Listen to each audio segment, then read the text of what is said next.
what's up, everybody? True Boxing here. Thank you for coming back to get hit with the truth. So today we're doing a what's next on Robeisy Ramirez, the former WBO Featherweight Champion of the world, following his return from his second pro defeat in his Fight of the Year candidate last year against Rafael Espinosa when he lost the WBO title. He returned taking on, I think the guy's name is Brandon Benitez. I'm drawing a blank on the guy's name. That might be it. But he scored a dominating and brutal 7th round knockout victory to stay, to get back on track. It was a great performance, and we'll go from there. Now, before we get into that, if you could smash the like button, leave a comment, or subscribe to the channel, I really do appreciate any and all support that I can get as I continue to build my channel here. So, Robeisy Ramirez is a highly talented fighter. It was a great performance, and it was the performance you want to see a guy of his, a fighter of his caliber have following a tough loss. I mean, he took a beating in that fight against Espinosa. He really did. That was a tough fight back in December. Takes a good amount of time off. 6 months off is a good amount of time. Returns and scores an impressive and dominating knockout victory to bounce back. So now the big question is, what's next for Ramirez following that? Well, I mean, for all intents and purposes, a lot of people, myself included, believe that the rematch is gonna take place between him and Espinosa. And I hope it does. I think it's a great and exciting battle. But let's take a look at some of the other guys in the top 10, the newly updated top 10, and see what possibly else could be there if for some reason the showdown with Espinosa does not happen. We start with my number one, Luis Alberto Lopez, the reigning IBF champion. Lopez is returned, and now they're both top ranked guys. It'd be an easy fight to make if they could come together. But Lopez on August 10th is fighting Jesus Christ, what's his name? Is fighting Angelo Leo. He's defending his title against Leo. He's the favorite going in, but that's going to be a tough battle right there. Would Ramirez want to wait around following a dominant victory? He might, if he could get Lopez in the ring. That might be a way, if the fight with Espinosa doesn't happen, it might be a good way to get them to unify belts later by him going after Lopez. But, I think the timeline is a little more doable for him to wait around, but I honestly think he might have to wait around until like next January, because I think it's going to be a tough battle for Lopez against Leo. And I think Lopez, the earliest he'd be coming back would be like December, mid to late December. More likely 2025 though, like January, February area.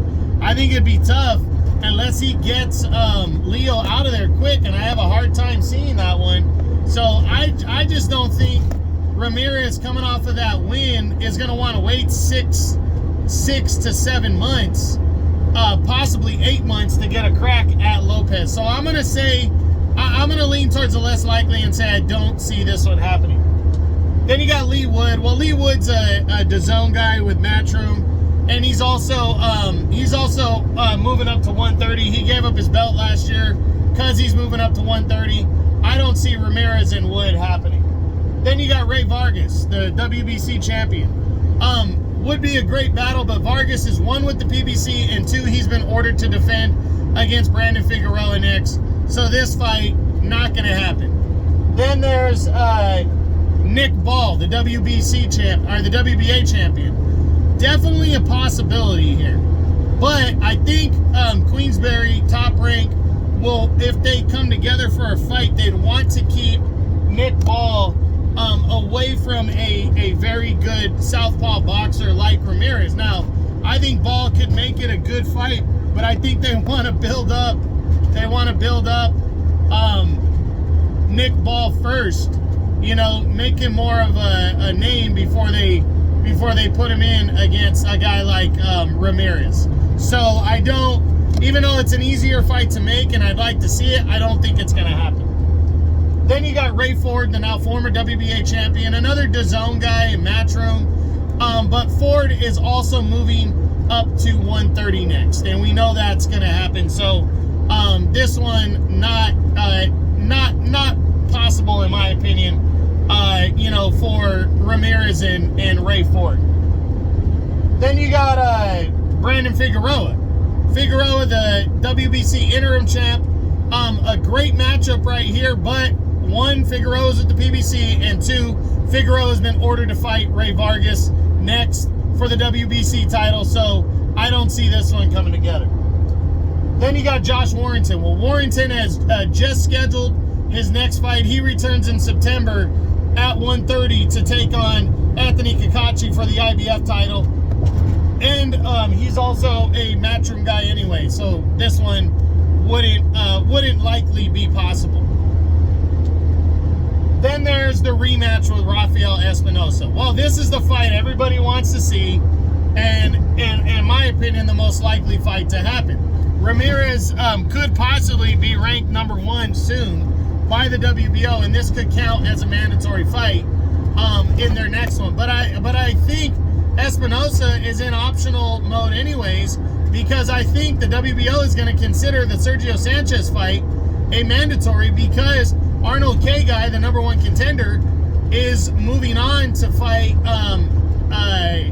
for the IBF fight eliminator, according to rumors. So if that's not the case, I think that might be a reason that the fight doesn't happen. But I really think everybody wants the rematch to happen, and I think this is the most logical and likely fight. Then you got Joet Gonzalez, the former I think 3-time world title challenger now. Gonzalez is another likely option. Him and Ramirez are both with Top Rank. If the Espinosa fight does not happen for Ramirez, I think Joet Gonzalez would be a likely option, because he's a Top Rank guy, he's been around the block, and he might want to fight Ramirez to get back into the mix. So I think it's a good matchup, easy fight to make, and that's that. So now, you know, looking at some of the guys out of the top 10, you know, I really don't see anybody other than Arnold K. Guy. If the Espinosa fight doesn't happen, then maybe K. Guy, if Espinosa doesn't fight K. Guy, then maybe K. Guy and Ramirez fight in an eliminator in the WBO to set up the fight later on. Yeah, I don't see a lot outside of the rematch right now. I mean, the other options, the possibilities, I think Joet Gonzalez is probably the second most likely opponent for Ramirez if the Espinosa fight doesn't happen. Then you can look at, you know, potentially champions Nick Ball or Luis Alberto Lopez, but I really think time and just not being ready to match Nick Ball and Ramirez up is going to take that off the table. So I think for Ramirez, I think it's going to be Rafael Espinosa, and if not Espinosa, I think he'll fight Joet Gonzalez. But we'll see what goes down. But that's it. That's what I got. That's my what's next on former WBO featherweight champion of the world, Robeisy Ramirez, following a dominating 7th round knockout victory over Brandon Benitez on the June 29th ESPN undercard. I hope you enjoyed the video. If you did, smash the like button, leave a comment, or subscribe to the channel. I appreciate any and all support. This is True Boxing. You've been hit with the truth.